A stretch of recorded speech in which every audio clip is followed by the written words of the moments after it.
Ms. Shaw, it's hard for me to call you that rather than Dixie.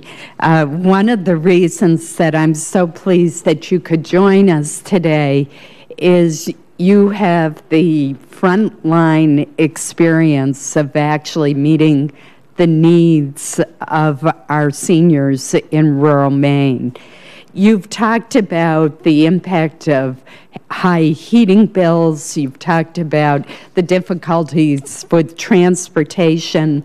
Can you tell us some of the barriers that you've faced as you've tried to meet the food needs of our poor seniors?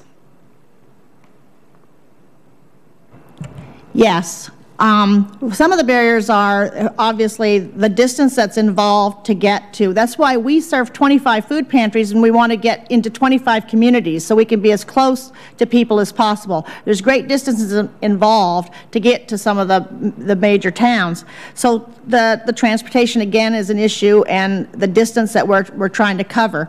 And also the lack of resources in a rural area that we have. And we in Aroostook County work closely with other agencies to try to provide as much of a safety net as we can. I said we work with Aroostook County Action Program, Aroostook Area Agencies on Aging, and we reach out and grab hands and try to lock fingers to try to make as much, to do as much good as we can, to catch as many things as we can.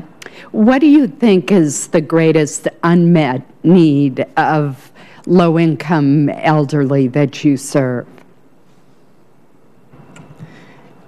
I'm talking from a food banking perspective, but the greatest need, the CSFP packs, and you know what I mean by the CSFP. Why don't you explain, because I'm not sure everyone here does. The CSFP food packs are approximately $50 worth of food items that are distributed each month, and they are part of USDA. And actually, we don't have the contract. It's with Aroostook Area Agencies on Aging. And right now we have like 480 of those food packs that come into Aroostook County each month for seniors who qualify over 62. And I have seen firsthand distributing those to people and what it means to them. Some of them, I mean, they line up in our parking lot at 9 o'clock in the morning, clear back up the street. They come in taxi cabs, they come with neighbors, they come together. Some have people designated to pick them up. So the CSFP food packs are vital. And we just found out, it's been up and down. We just found out, first we found out we're getting a reduction in those packs for next year, but we just before I left, I was informed by Jason Hall of the Emergency Assistance Food Program in Augusta that those have been increased, and our county's going to get 5 more packs, and that's a big deal. So, and they have nutritious food in them and things. And the other thing is farm shares, another opportunity that the seniors like. But one of the challenges to fresh vegetables is prepping it. Oftentimes it's difficult. We have a farm that we're now growing our own locally grown vegetables.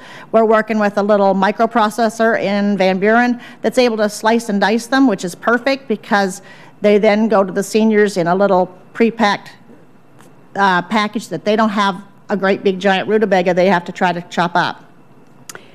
Well, having visited your food pantry, your store where you sell used furniture and other things to buy food for the pantry, I know that you do more with less than anyone I've ever seen in my life, and you're enormously creative.